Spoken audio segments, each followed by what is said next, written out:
guys, it's Annie Margarita Yang back with another video for you today. Today is Thursday, February 1st, 2024. Happy February. And today I'm going to talk about how to sell yourself when you hate selling yourself. This is a problem that a lot of people have, so I'm going to address this.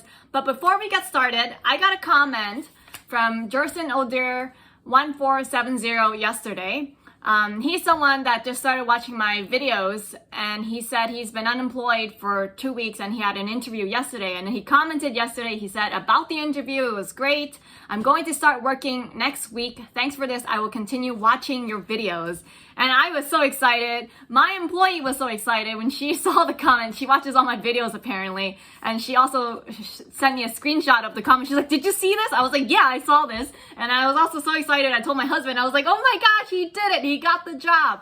And I was so excited that I wanted to give you a gift, a surprise. So I went to Party City today and I got this gigantic golden egg, and I wanted to put something inside this and you know, just shake this to make you wonder what's inside this, right? Because I want to actually like physically mail it to you. But then I realized, actually, this is what I got for you. I got you a trophy. I just wanted to say, congratulations on the job offer. You did great. And what's so amazing is you didn't even need actual hand-holding from me. Like, you didn't need private coaching from me. It was enough for you to just watch the videos and you just follow the advice and you managed to get a job offer in 14 days. So look at all the people on the internet who say it's not possible to land a job. My husband right now is so ridiculous. He's behind my phone. He's like doing a victory dance. Yeah, like all the people on the internet who say it's not possible to land a job in 5 days or, you know, a very short time period. It's not possible. It's going to take 6 months. And look at this guy. He did it in 14 days. So I just want to say, I'm going to put it on here, 14-day job search champ. Congratulations. So when you're done watching this video, shoot me a text or email me. My phone number is 806-544-2929 on Signal, or email me annie@annieyangfinancial.com to send me your mailing address so I can get that to you. I was actually going to put this inside along with, well, this is going to be whenever someone lands a job, like with money coins, right? But then I realized that even though the height works, you see the height works, because it's an oval shape, it doesn't fit.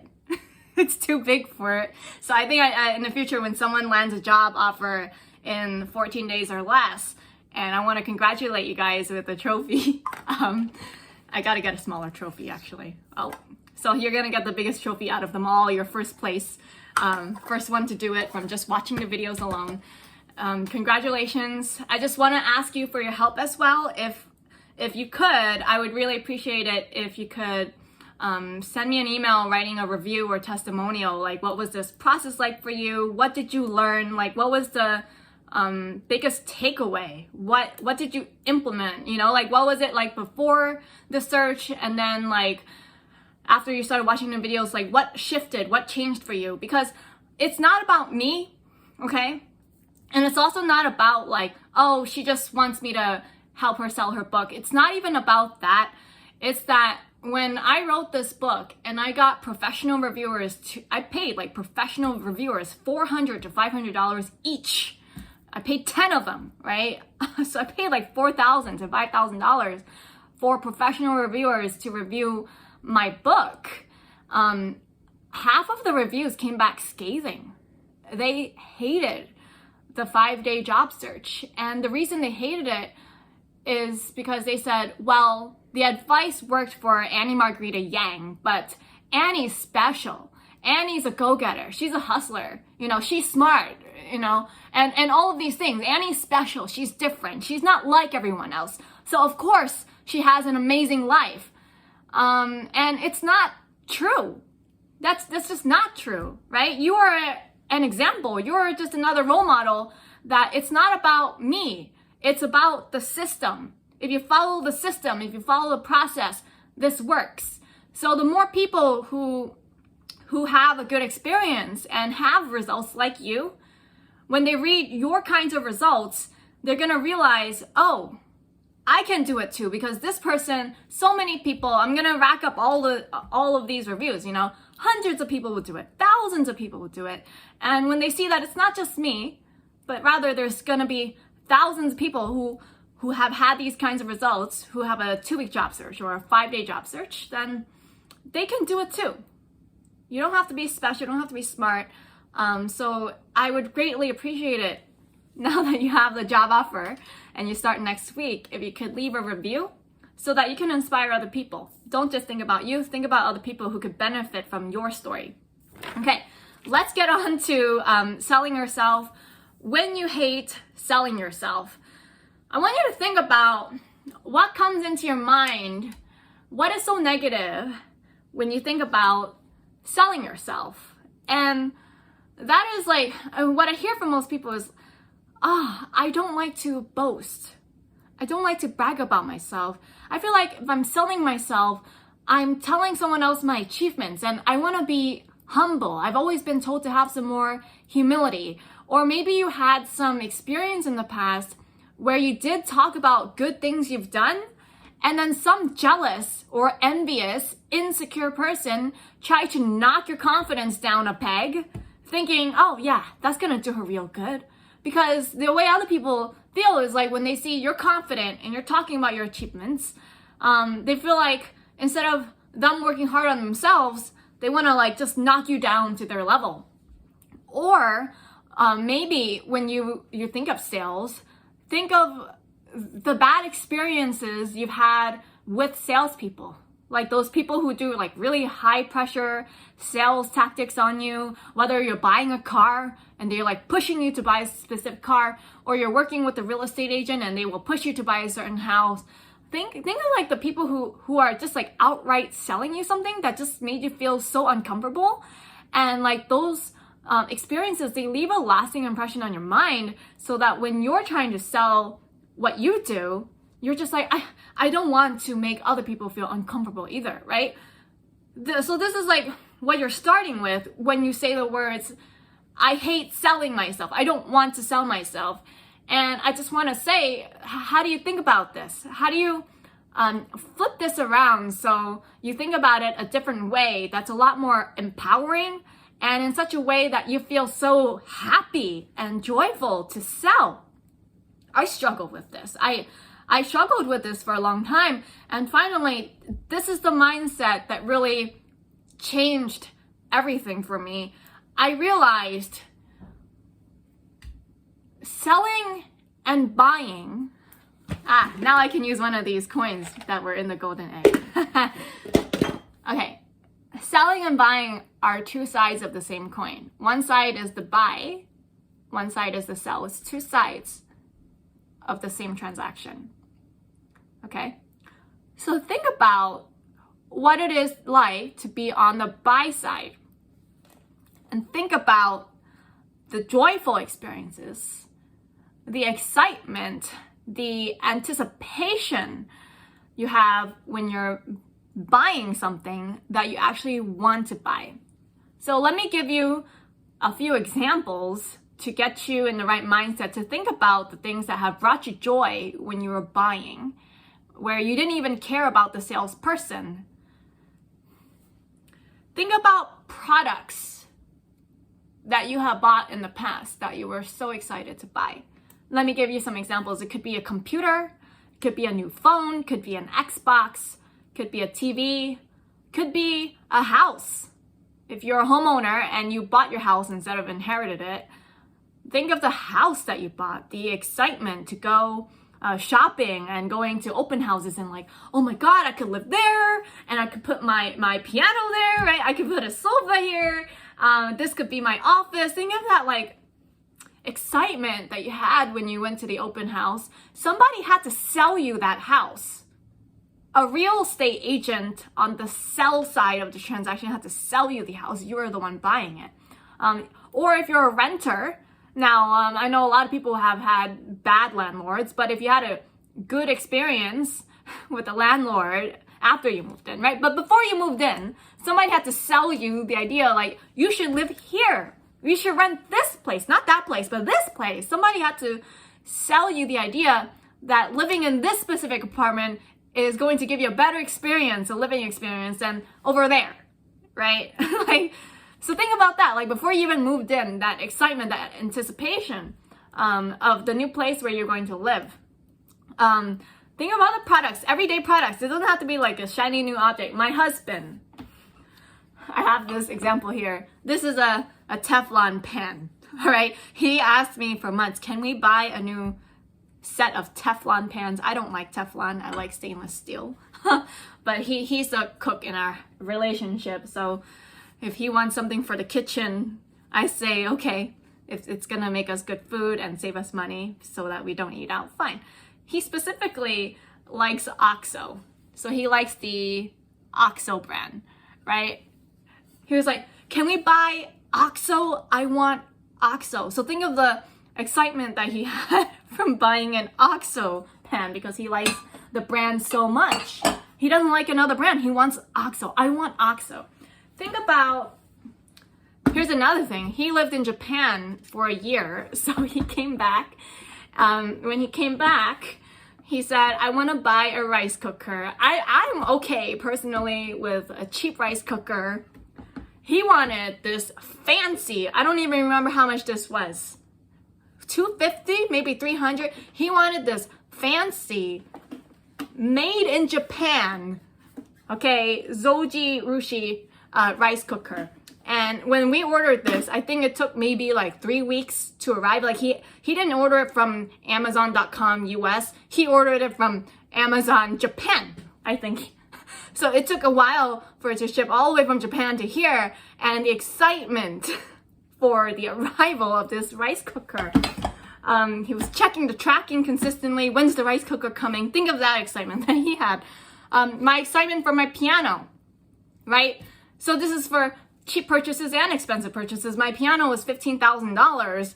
It took a month for that to deliver. Between the time when I bought it and when they finally delivered it to my house. And I still remember the day when I even went into the piano store to buy it, when I was trying out all the different pianos. I was so excited to buy the piano. I bought the piano in only 30 minutes. From 30 minutes after I walked in the door with a plan to buy one. Like that's how much excitement that I had, right? Think of now instead of products. So products are really easy. We love to buy things, especially if you live in America, and so much consumerism that's rampant here. Well, it's really easy to buy stuff, okay? But think of services that you're really excited for. Like, for example, I go all the way to New York City to get a haircut. Like, I am so excited to go see my hairstylist in New York City. I will make a trip to New York City just to see her. That's how excited I am to get a haircut from her. Okay, during the book launch or at least leading up to the book launch back in July of last year, I was so busy preparing for the book launch of the 5-Day Job Search that when I was like, my hair had so many split ends, I just didn't like it. I couldn't comb my hair. It just, every time it was such a tangled mess. I needed a haircut ASAP. And I was like, you know what? Let me just find a hairstylist here. I found this Japanese hairstylist. He had 5-star reviews. I went to him. He messed up my hair. He couldn't even cut like both sides even. Like one side was longer than the other. It was clearly, he couldn't even cut a straight line. I was so upset with the haircut he gave me that I booked an appointment an hour later to go see my hairstylist in New York. And I was just like, I am so busy. I don't have time to do an overnight stay in New York City. I drove 4 hours. So starting at 6 a.m. in the morning, okay? I drove like 4 hours to New York City. I got there at 10 a.m. to make it to my hair appointment. I got my hair cut. I ate lunch. Then I drove 4 hours back up to Boston. So I made an 8-hour trip just because I love my hairstylist so much. That's how much excitement and love that I have for her service. Think about I paid an image consultant to teach me how to dress myself, right? I paid her $3,000. The excitement that I had when I purchased that service, I remember specifically like, wow, I am so excited. I can't wait for the day when I'm so well dressed. Everywhere I go, I get compliments from everyone, and everyone will compliment me and tell me, wow, Annie, you're always so well dressed. You have such a great sense of style. I like how you're just so classic and elegant, and I wish I could dress like you. Like when I bought that service from her, I just couldn't wait for that day when I would finally like feel that experience, right? Think of the music. Music is a service. Like somebody had to create the music, and when you go to a concert, somebody has to perform the music, right? Think of music that you really like. My husband really likes Emily King. I'm not sure if there's any Emily King fans out here. And so when she came to Boston, he was like, oh my God, she's coming to Boston. We have to go to her concert, right? The excitement that he had in anticipation of seeing her perform live in person, right? Think about businesses. When you buy from a business, from a company.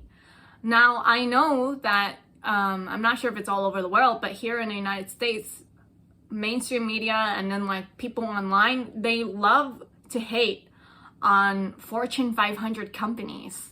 It's like so easy to complain about a Fortune 500 company because they're so big and they're just a faceless corporation. But the thing is, like, somebody had to create that business. Like, it started as a small business, and then because people loved it so much, they continued to shop there. And because they continued to shop there, they gained market share. And then because they gained market share, they expand and then expand and then expand. And then now everybody in the world knows about this company. When somebody started it, it was just a small idea, but people loved it so much to the point they gave it so much money, right? So when I think of businesses that I love, like I love Sephora. If I walk into Sephora, I'm like so excited to try out the lipstick because they let me try on the makeup before buying, right? So I love to go into Sephora to sample all the different makeup products. TJ Maxx. I love TJ Maxx. It's my favorite place to shop. I love getting a good discount on designer clothing, really.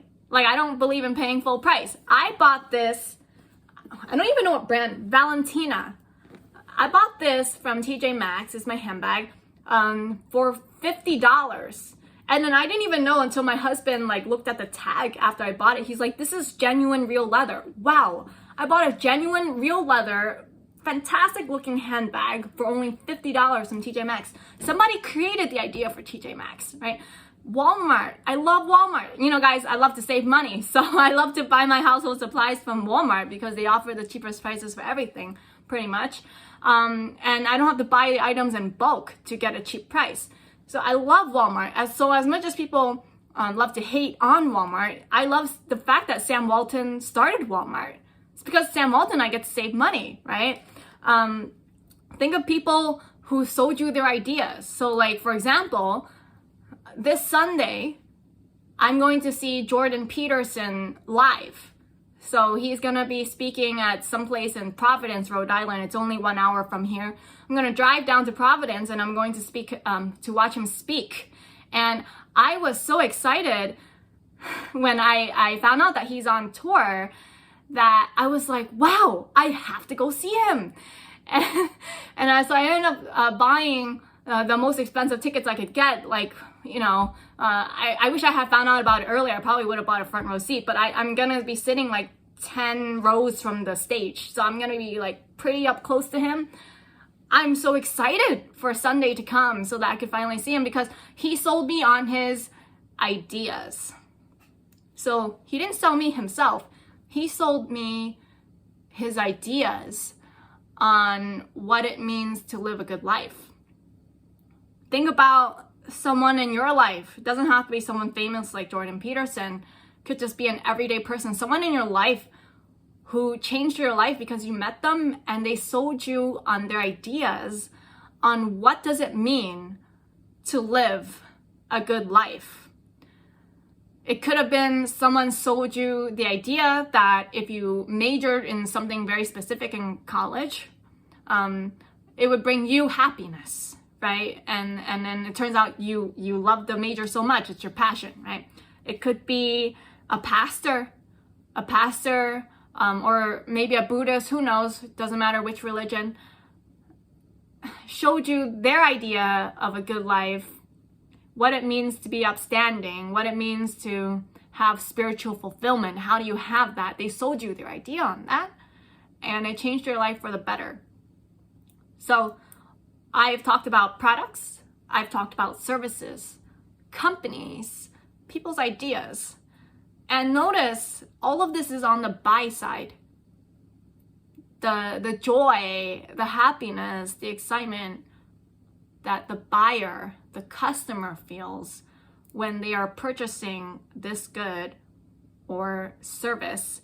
And notice that in all of these transactions, you never think about the salesperson. All you can think about is yourself and how, wow, this product, this Teflon pan is going to change my life, right? This rice cooker is going to change my life. And when I thought about like this, I was like, why am I so scared to sell myself? There's no reason, because when I show up and I sell my ideas, when I sell my work, somebody out there who's paying for it is so happy, so excited that I showed up in their life.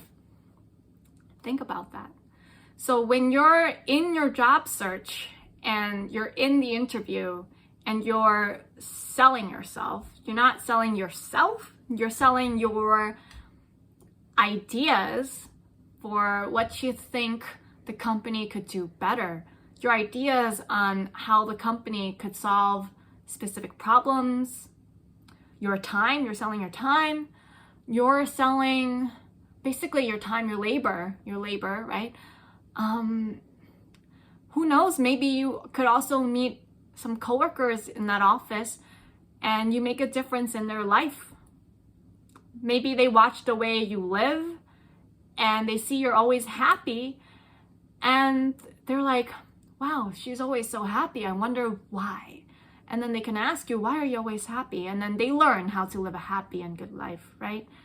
So when you show up at the interview, you're not selling some slimy, disgusting product. You're not ripping anyone off. You are actually making a big difference in someone's life. You're making someone's life easier. And even especially in the economy right now, where everything is so bad and people are getting laid off left and right, especially now. You know why? Because companies are so tight on cash flow and money that they've laid off so many people, but they haven't, rehired as many people as they've let go. But the work still needs to be done. So the work is getting done by the people who remain there. So one person is probably doing like 2 people's job, 3 people's job, maybe 4 people's job, right? And it's probably so overwhelming for that one person to take on such a workload and be under so much pressure to perform that it reaches a breaking point for the employer where suddenly it's like, okay, I have to hire. It's like not optional. I have to hire or else this person's gonna die from burnout, right? So it reaches that point where they have to hire. So the opening's there, you're showing up for the interview. And, when you get the job, the employer's like, whew, I'm so relieved I have filled the role. And then your future coworkers are also like, wow, thank you so much. It's really taking the workload off my plate. So you're bringing joy and relief to someone's life when you show up to that interview, and if you get the offer, you're making a difference in someone's life. So don't make it about you. Never, ever make it about you. If you make it about you, this will be very narcissistic, egotistical. Do not ever make it about you. Make it about serving other people and bringing joy to everyone else's life. And when you come from that perspective, you will never feel icky or disgusted when you think about, oh, I'm selling myself. Instead, you think with excitement. Think about the excitement that you're bringing to other people when you sell yourself. Okay, I hope that makes sense. If it doesn't make sense, then let me know in the comments below exactly what didn't make sense about this concept. And if you like this video, subscribe. And then also, please guys, censorship is a really real thing on the internet these days. I want to stay in touch with you. And I need to have a personal contact with you. So don't be afraid to text me. Some people were like, oh, I felt weird texting you. No, don't feel weird. I'm just a real person like you. So add my phone number on Signal. The Signal app is a messaging app that's end-to-end encrypted so that the government cannot read our messages. My personal cell phone number is 806-544-2929. Again, that's 806-544-2929. Thank you so much, and I will see you guys tomorrow.